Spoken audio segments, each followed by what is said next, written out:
Hey guys, Aaron at Matt Kite. Today we're going to help you to get more time on the water by being self-sufficient. Let's go.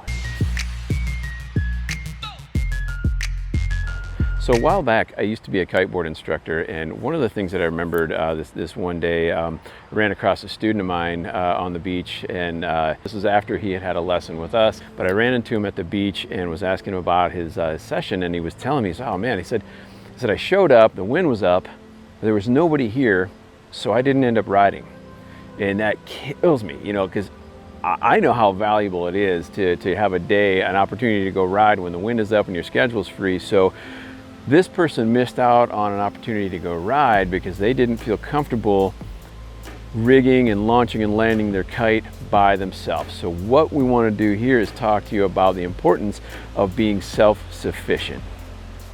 Okay, now by all means, we want you to take advantage of having people there to launch and land your kites. I mean, if I'm ever out on a beach when I'm launching and landing, whether it's in light wind or heavy wind or anywhere in between, if there's somebody there to catch a kite or launch a kite for me, then yeah, I'll take advantage of that. And plus, it's just good to build community and get to know people in your area. But one thing, as a kiteboarder, you're going to find yourself at one point or another, you're going to be the first one there or the last one there.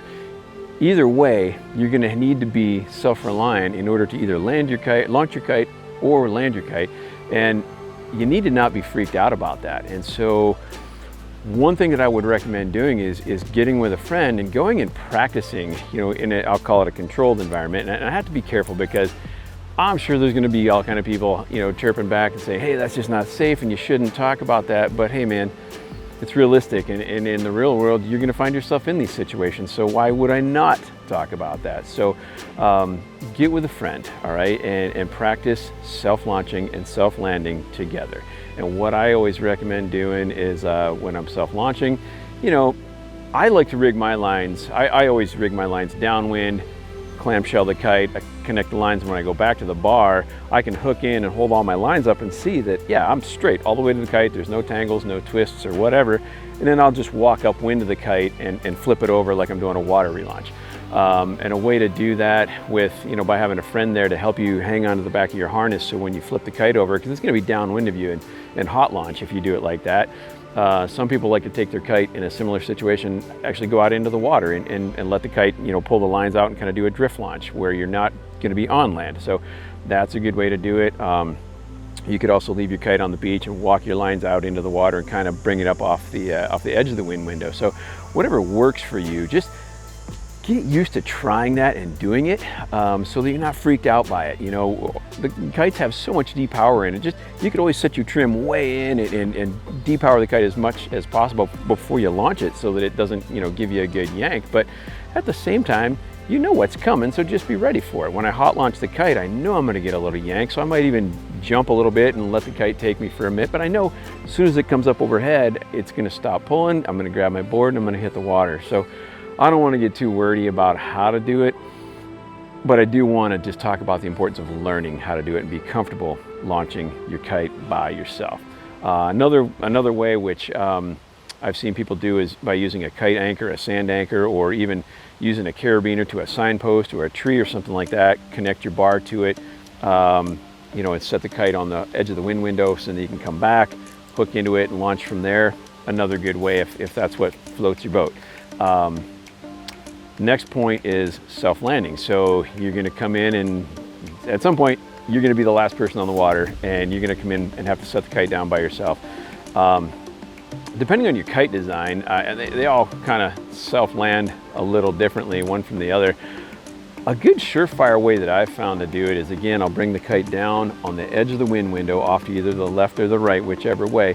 Let it steady depending on how much wind is there. If it's not blowing real hard, I know I can kind of clamshell it and pull on one of my outside lines and get it to flip over and spin around. If it's really nuking, sometimes I'll just go up, hand over hand, up the lines until I get to one of my upper inside lines and just give it a yank and set the kite down. But there's a lot of different videos about how to self-launch and self-land kites that you can check out on YouTube. I know there's a ton of content out there, so if you want to get more specific into how to do it, you can definitely find some more info there. But I just want to cover the importance of learning to do it. So however you go about it, just make sure that you're self-sufficient, because it's the difference between having a session and not having a session if you are always having to rely on somebody else. So just do yourself that favor and learn how to self-launch and self-land.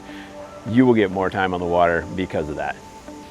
Now, as we talk about self-launching and self-landing your kite, always be ready to hit the safety, okay? So no matter what kite you have, your safety system is there to be used in a situation where something went sideways and you need to dump the kite and flag it out. So practice that as well and be ready to utilize your safety system when needed, okay?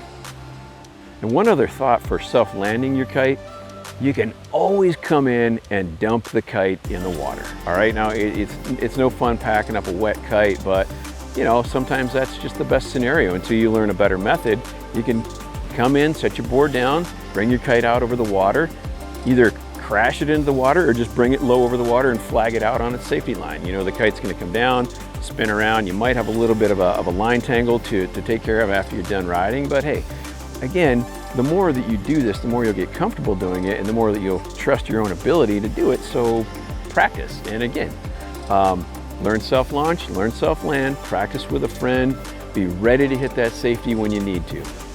Okay, so let those comments fly. I know you got something for me. I know you're gonna have an opinion about this one way or another, especially all you IKO instructors out there. But listen, I'm coming from a place of good intent with this, and I'm just coming from a place of being a real world kiteboarder. I've been in this situation, we all have, where you're the only one there. You gotta make a choice. So it's either you do it by yourself or you don't do it. So take that and do with it what you will, guys. All right, and as always, thank you guys for joining us. This is Aaron at Matt Kite. We look forward to hearing from you in the comments below. Please let us know your thoughts on this, and get with a friend and learn how to self-launch and self-land. All right, guys, catch you on the water.